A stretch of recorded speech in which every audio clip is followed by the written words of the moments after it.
Good morning. ये हमारी BSc part 2 organic chemistry की क्लास है। हमारा टॉपिक चल रहा है इसके अंदर बेंजीन डाइज़ोनियम सॉल्ट। अब तक इसके 4 वीडियोज़ में पोस्ट कर चुका हूँ। सबसे पहले मैं ये बताता हूँ कि उनमें हमने क्या पढ़ा। सबसे पहले देखा कि व्हाट आर बेंजीन डाइज़ोनियम सॉल्ट, जिसका बेसिक एग्जांपल है बेंजीन डाइज़ोनियम क्लोराइड। एनायन दूसरे भी हो सकते हैं, उनके अकॉर्डिंग इसके हमने नॉमेनक्लेचर सीखा। नॉमेनक्लेचर के बाद बेंजीन डाइज़ोनियम सॉल्ट को हम कैसे बना सकते हैं, उसका एक ही मेथड है कि एनिलीन के डाईएजुटाइजेशन से, एनिलीन के डाईएजुटाइजेशन से इन्हें बनाया जा सकता है। उसका मैकेनिज्म हमने सीखा। मैकेनिज्म के बाद सबसे इम्पॉर्टेंट था, जो अच्छा क्वेश्चन बनता है आपके लिए, कि एनिलीन में जब कोई दूसरे ग्रुप लग जाएं, इलेक्ट्रॉन रिलीजिंग या इलेक्ट्रॉन विड्राइंग, तो डाइएजुटाइजेशन किसका फास्ट होगा और किसका स्लो होगा। इनके एग्जांपल्स देखिए हमने। नेक्स्ट हमने पढ़ा कि why aromatic diazonium salts are more stable as compare to aliphatic diazonium salt. Aromatic diazonium salt जो हैं वो एलिफेटिक की अपेक्षा बहुत स्थायी क्यों होते हैं।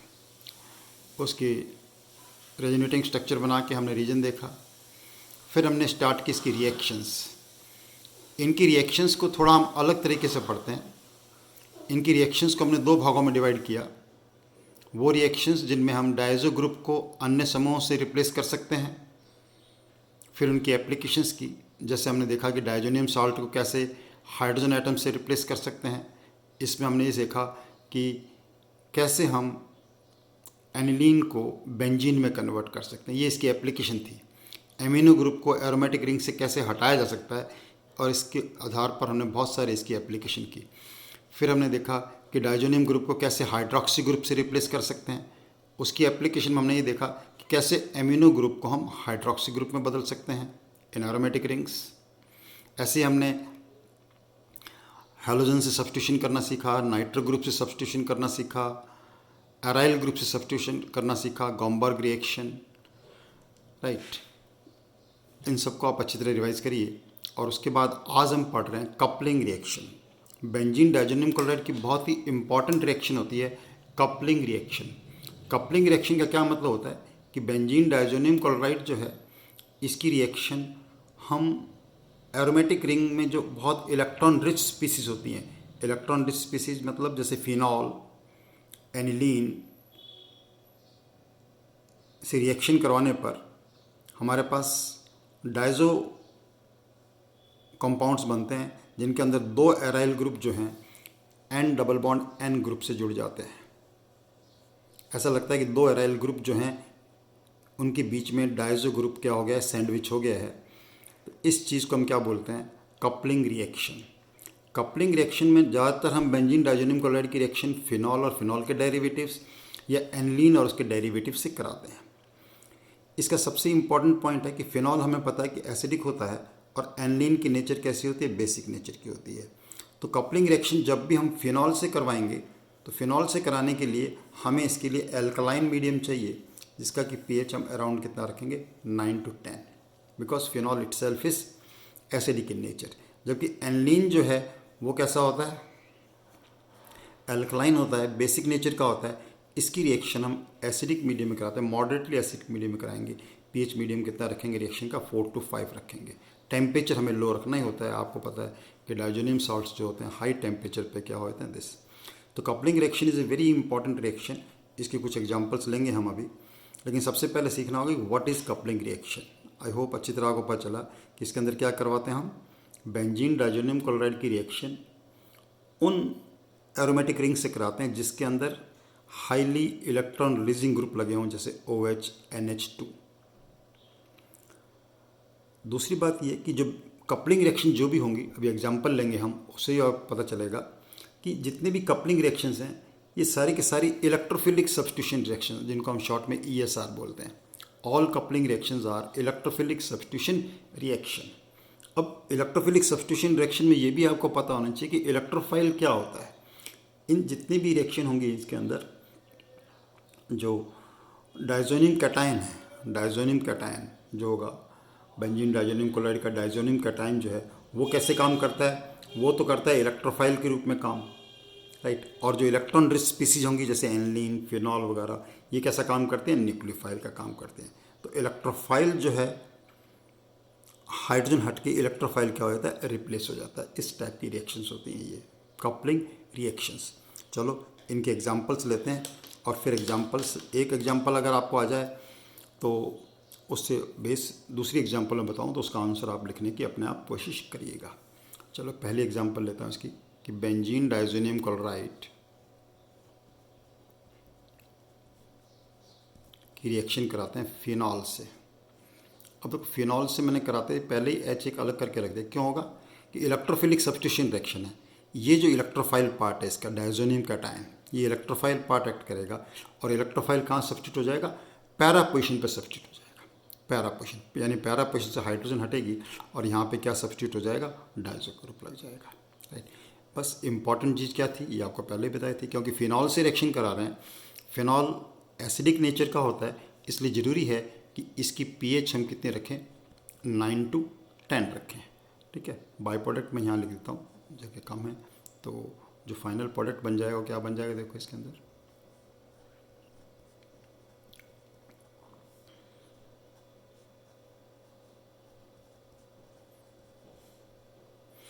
दिस, ये क्या बन गया, देखो डायजो ग्रुप। इस ग्रुप को कौन सा ग्रुप कहते हैं, डाई एजो। डाई का मतलब दो, नाइट्रोजन को कहते हैं एजो, डाई एजो ग्रुप। दो बेंजीन रिंग जो हैं, डाइजो ग्रुप जो है उनके बीच में क्या हो गया, सैंडविच हो गया है। इसका नाम क्या हो जाएगा, जैसे पैराहाइड्रोक्सी एजो बेंजीन। दूसरी चीज़, इन जितने भी कंपाउंड्स बनते हैं इनको हम एजोडाइज कहते हैं। कलेक्टिवली इन सब कंपाउंड्स को क्या बोलते हैं हम, एजोडाइज। डाई का मतलब क्या होता है, रंग, हिंदी में बोलते हैं एजो, रंजक। यानी जिनमें भी इस प्रकार के कंपाउंड आ जाते हैं they are highly this colour giving substances. Colour होता है इनका, जैसे पैरा हाइड्रोक्सी एजोबेंजीन बनेगा ऑरेंज कलर का होगा। अब ये तो ऑरेंज कलर का हो गया, डिपेंडिंग अपॉन जब इनके अंदर दूसरे ग्रुप लग जाएंगे, इसके अंदर कोई दूसरे ग्रुप लग जाएंगे, उनके अनुसार जो इनके कौन से इसके अंदर क्रोमोफोर्स हैं, कलर की इंटेंसिटी और कलर क्या होता जाता है, चेंज होता जा सकता है। ये अपना बेसिक एग्जांपल थी कि पैरा हाइड्रोक्सी एजोबेंजीन बनता है और पैरा हाइड्रोक्सी एजोबेंजीन का कलर कौन सा होता है, ऑरेंज कलर का कंपाउंड होता है। नेक्स्ट एग्जांपल लेते हैं। नेक्स्ट एग्जांपल में मैं एनिलीन से एग्जांपल लेता हूँ इसका, ओके।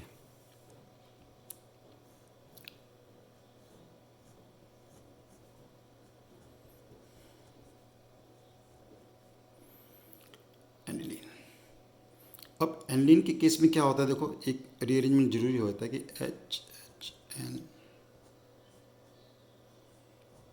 होगा वही कि पैरा पे सब्स्टिट्यूशन होगा, लेकिन देखो एनिलीन कैसा था, बेसिक था, तो ज़रूरी है कि इसकी पीएच कितने रखें, एसिडिक मीडियम रखना, मॉडरेटली एसिडिक मीडियम रखेंगे। बिकॉज एनिलीन का amino group itself is basic और यहाँ Cl है, इसलिए क्या करता है ये एक चीज़ बना लेगा, दिस प्रकार का कंपाउंड बना लेगा। इस कंपाउंड में क्या हो जाएगा, this N double bond N NH, पहले ये चीज़ बन गई, and then this undergoes rearrangement. इसका क्या हो जाता है, ये मैं लिखते हैं रीअरेंजेस। रीअरेंजेस का मतलब पुनर्विन्यास, और उस पुनर्विन्यास में क्या होगा, बिल्कुल वैसा ही ग्रुप बन जाए, पहले वाला जैसा कंपाउंड बन जाएगा। बस फ़र्क ये आएगा कि एमिनो ग्रुप की जगह, हाइड्रोक्सी ग्रुप की जगह कौन सा ग्रुप आ जाएगा, एमिनो ग्रुप। तो नाम बिल्कुल क्या बन गया, पैरा एमिनो एजोबेंजीन। और पैरा एमिनो एजोबेंजीन जो डाई होती है ये येलो कलर की होती है। इसका कलर जरूर ध्यान रखना है आपको कि what is the colour of this dye, तो it is of yellow colour. कौन से कलर की होगी डाई, ये येलो कलर की डाई होगी। आई होप ये एग्जांपल आपको समझ में आ रही है। इंपॉर्टेंट ये था कि इलेक्ट्रोफिलिक सब्स्टिट्यूशन रिएक्शन, देखो यहाँ इलेक्ट्रोफाइल क्या काम कर रहा है, diazonium is acting as a electrophile, diazonium electrophile act कर रहा है और पैरा पोजीशन पर क्या हो रहा है, ये सब्स्टिट्यूट हो रहा है। न्यूक्लियोफाइल की कौन सी पोजीशन पे सब्स्टिट्यूट हो रहा है, पैरा पोजीशन पे सब्स्टिट्यूट हो जाता है, ठीक है। अब ऐसा एग्जांपल हो सकता है, देखो कि मान लो पैरा पोजीशन ऑक्युपाइड है, ये भी इंपॉर्टेंट है कि हमारा रिएक्टेंट है, ठीक है। जैसे हम एग्जाम्पल लेंगे, मान लो OH ये फिनॉल से रिएक्शन कराई, लेकिन फिनॉल में कोई ऐसा ग्रुप लगा हुआ है जो पैरा पोजीशन पहले ही, जैसे मान लो क्रिसॉल ले लिया, यहाँ पर मिथाइल ग्रुप पहले ही लगा हुआ है, तो अब कहाँ सब्स्टिट्यूशन होगा? आपको पता है OH की डायरेक्टिव इन्फ्लुएंस क्या होती है? Ortho para. अगर पैरा ग्रुप ऑक्युपाइड हो पहले से ही तो फिर सब्स्टिट्यूशन कहाँ पे होगा? ऑर्थो पोजीशन पे होगा। उस केस में सब्स्टिट्यूशन कहाँ पर होगा? ऑर्थो पोजीशन पे होगा। ये ध्यान रखने वाली बात होती है इसके अंदर। चलो मैं और एग्जांपल लेता हूँ, थोड़ा पेज चेंज करता हूँ उससे पहले।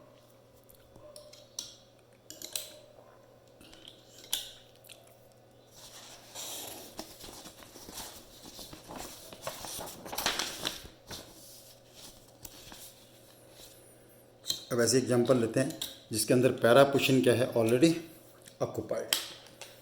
तो उसमें आपने तरीका मैंने बता दिया। अगर पैरा पोजीशन पहले से ऑक्युपाइड हो तो हम क्या लेंगे? देखो जैसे ये हम बेंजीन डाइज़ोनियम क्लोराइड लिया वापस, बेंजीन डाइज़ोनियम क्लोराइड, और इसकी रिएक्शन जो है हम किससे करवा रहे हैं? पैराक्रिसॉल से रिएक्शन करवाई।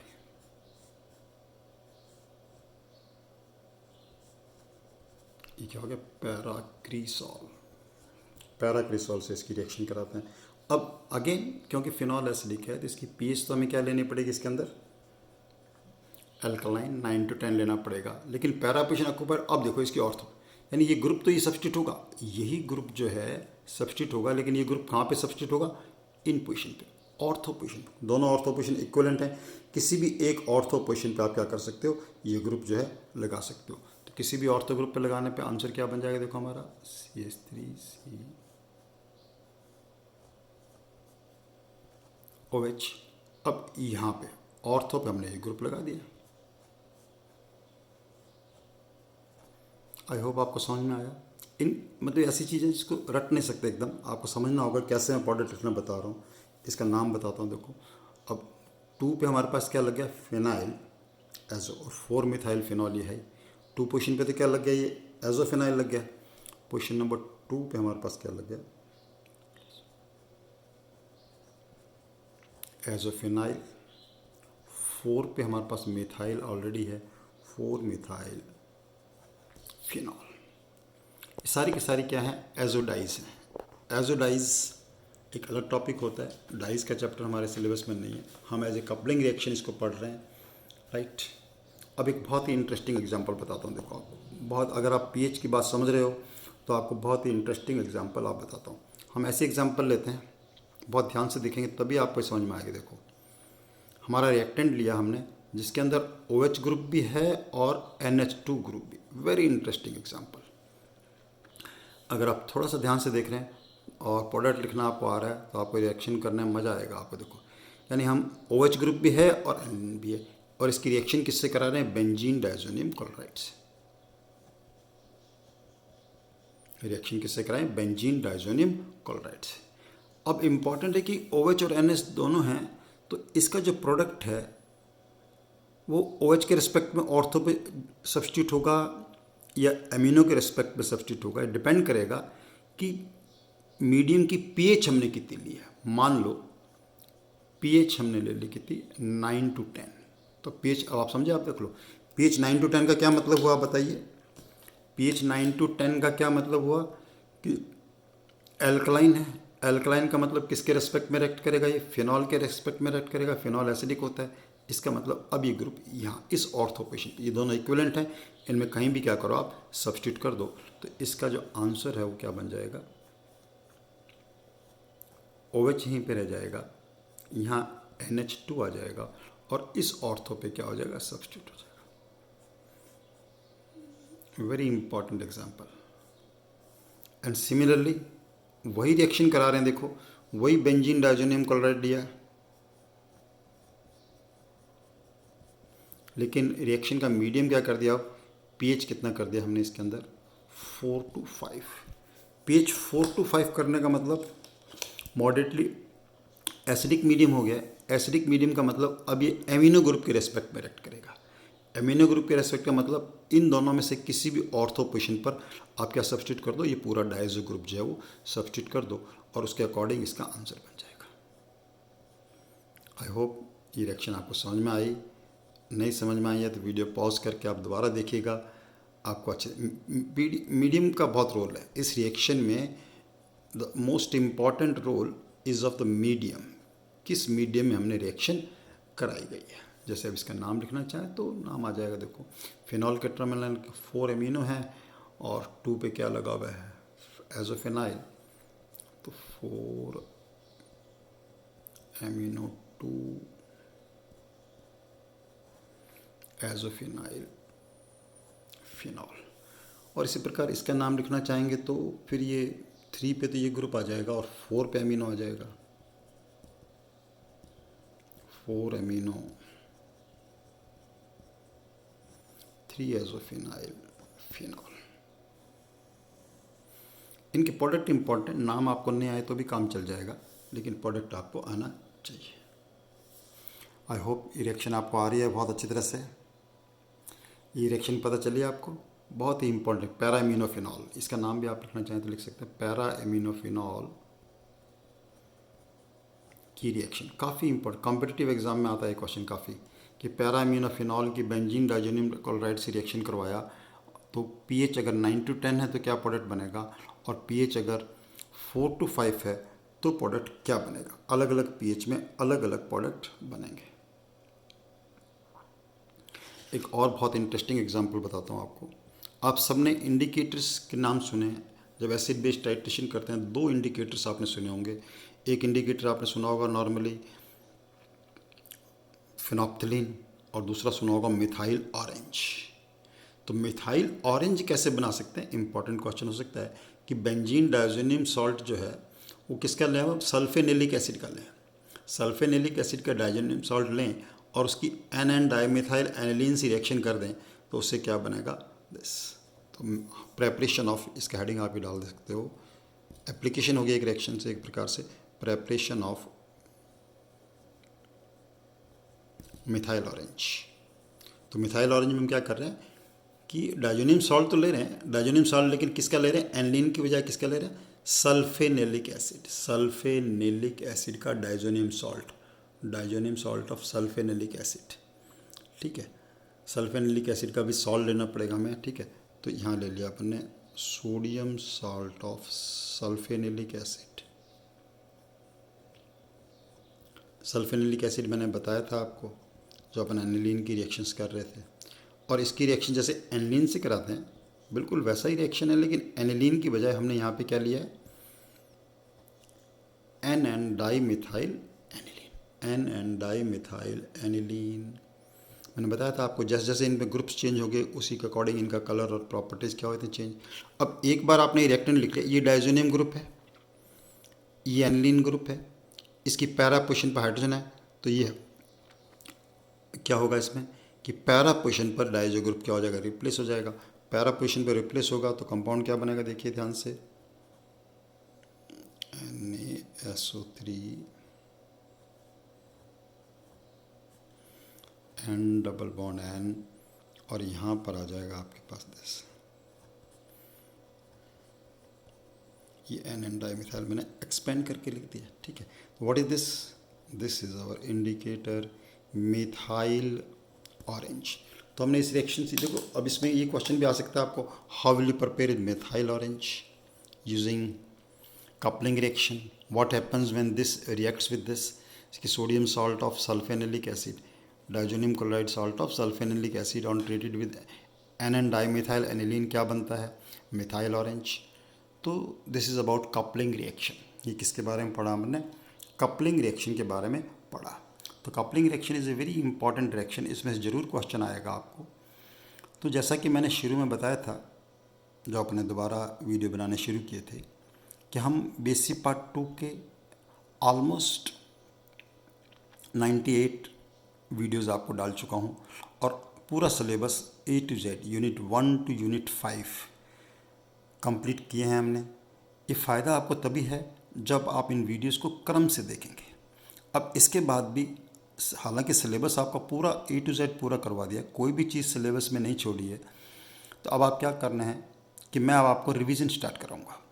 रिवीजन में नेक्स्ट वीडियोज़ में क्या कराएंगे आपको कि यूनिट वाइज स्टार्ट करेंगे, और उन यूनिट्स में से कौन से क्वेश्चंस आपसे पूछे जा सकते हैं, उन यूनिट्स में से कौन से क्वेश्चन आपसे पूछे जा सकते हैं उनको अपन रिवाइज करेंगे, और उनके लिए जो प्रीवियस ईयर्स में क्वेश्चन आए हुए हैं ज़्यादातर उनको सॉल्व करवाएंगे, लेकिन उनको करने से पहले जैसे मान लो मैं अल्कोहल फिनॉल ईथर की यूनिट रिवाइज कराता हूँ या स्पेक्ट्रोस्कोपी की यूनिट रिवाइज कराते हैं पहले यूनिट आपको, उन क्वेश्चंस को करने से पहले आप उस यूनिट को पूरा करें, उस यूनिट से संबंधित सभी वीडियो लेक्चर देखें, तभी आपको ये फ़ायदेमंद होंगे जो कि हम आने वाले वीडियोस में करेंगे। Keep doing yourself, keep yourself safe, keep doing your work in a organised way. Thank you very much.